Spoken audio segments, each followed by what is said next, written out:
walk the audience through how you deal with, the parental guilt, because like it's a real thing, but also is it necessary?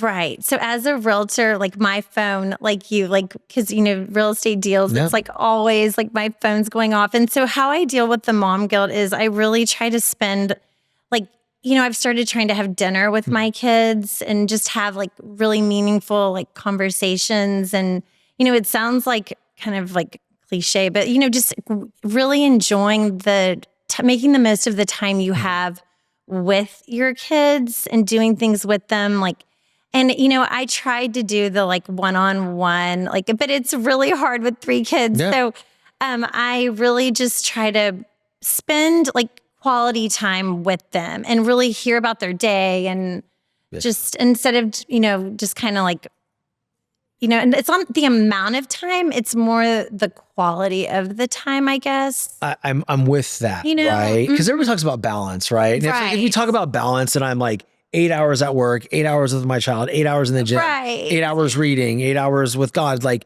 you cannot do that. Really, what we're searching for is how can you be present in those moments? Right. Right. Exactly. So if like every Thursday night now, and it's Thursday, right? Yes. Thursday. So like for me, I know I get to go with a walk with my oldest daughter tonight. Oh. That's our thing on Thursday nights. We go in the neighborhood, go for 15, 20 minutes. It's my time to connect with her. Yeah. And last week when we did, it was the first week, right? Because I do realize like she needs one-on-one. Yes. She needs me one-on-one. Right. And so does my daughter, my 6-year-old daughter, right? My son, he can thrive at baseball, but sometimes he wants to mess around and play some PlayStation with dad. Yeah, totally. It's all good. But having that time, I left my phone in like there's this thing, the box that we have, we put our phones in there. And not enough. We don't do it enough. We need to put them in there a lot more freaking often. I love that idea. So I have my phone in there and I come back and my wife goes, "Hey, I texted you." I'm like, "Yeah, I didn't take it." She goes, "Wow." Because that right there, that 15, 20 minutes, my daughter's not going to view that as 15, 20 minutes. She's going to view that as a highlight of her fucking day. Exactly. Because I was focused on her. I didn't have the stupid Apple Watch. I didn't have my phone on me. It was just being there with her, talking to her, right? And so that's great. Like, hey, listen, sometimes you can't do one-on-one. Right. But when you do have that time with your children, and it's family dynamics, right? Exactly. So if you're there by yourself and you have 3 kids, how can you do one-on-one with all 3 when you got them all to yourself, right? But it's being present at dinner. Like to me, dinner is non-negotiable. Like, nah, we're sitting down. Like no one from the outside can penetrate these 40 minutes right here. Because I think one of the biggest things, and then I'll let you go, let you talk, is, in society today, I don't think there's enough focus and importance labeled on family dinners or family breakfast or who's sitting at the table anymore. Right. That's all we do. Can I start? Nope. No. You're gonna wait until everybody gets there. So, and that's something like we really didn't do before. And actually, Jason, my wonderful boyfriend, he was like, "This is something really important." Yep. And I was like, "You are so right." Yeah. Like, just, that little, like, even if it's like 30 minutes or just connecting with them, letting them know, like, you're here for them. And like, it's really powerful. And, and even like my daughter who's 14, like we'll go to a workout class together. And even though we're not like talking the whole time, it's just like being together. Like I always talk to her on the way there and then on the way home. And I mean, I probably drive her crazy, but it's like one of those things. Yes. Like, I just want to talk to you. Yeah. But just that time together is really special. Yeah. And that's what they remember. Like, but yeah, like, dude, like if you can be present with your kids and they know that you're fully there with them. Right. They're going to give you that grace when you have to be out. Exactly. Right? That's so true. No, that really is. Yeah. It's that time together and really like asking them questions and just being there for them. What's your favorite part about when you ask them a question and how kids, man, they just go, right? What is your give me one of your kids, like one of the things that they do that you're just like, oh my God, I'm so happy I asked this question. Now I get to hear you talk.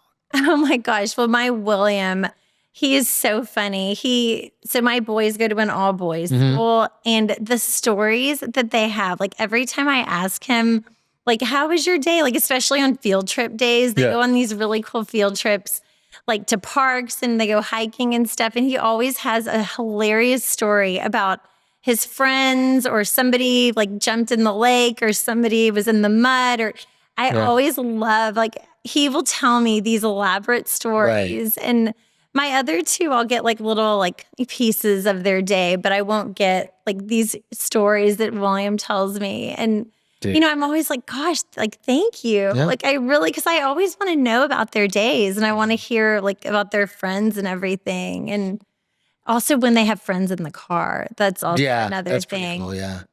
I just love, like, because I'm like, in my mind, I'm thinking through like the whole movie here, right? Mm-hmm.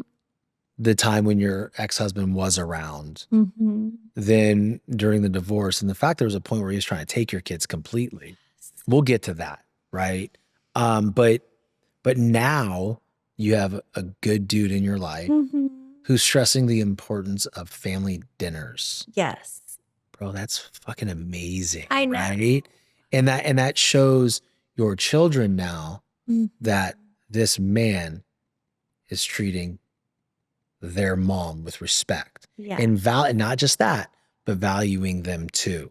And I think that's, you know, really hard when you get into like blended families and things of that nature. So it's like, have you just noticed them just opening up during dinner? Like, like obviously in stages, right? Yeah. Because before, like if you weren't doing it before, now all of a sudden you're doing it. It's like, why are we doing this, Mom? I know. And I get questions from them all the time. They're like, no, what are we doing? And I'm like, no, like put your phones down. Like we're all sitting down together. And they've started to really enjoy it. Yeah. And they have opened up more. And, you know, it's fun to have it actually having like, you know, the blended, like, his two kids are older. They're 19 and 23. Oh, and so, and then mine, you know, being younger, it's really a neat dynamic. He's back in it now. Yes. He's back in it.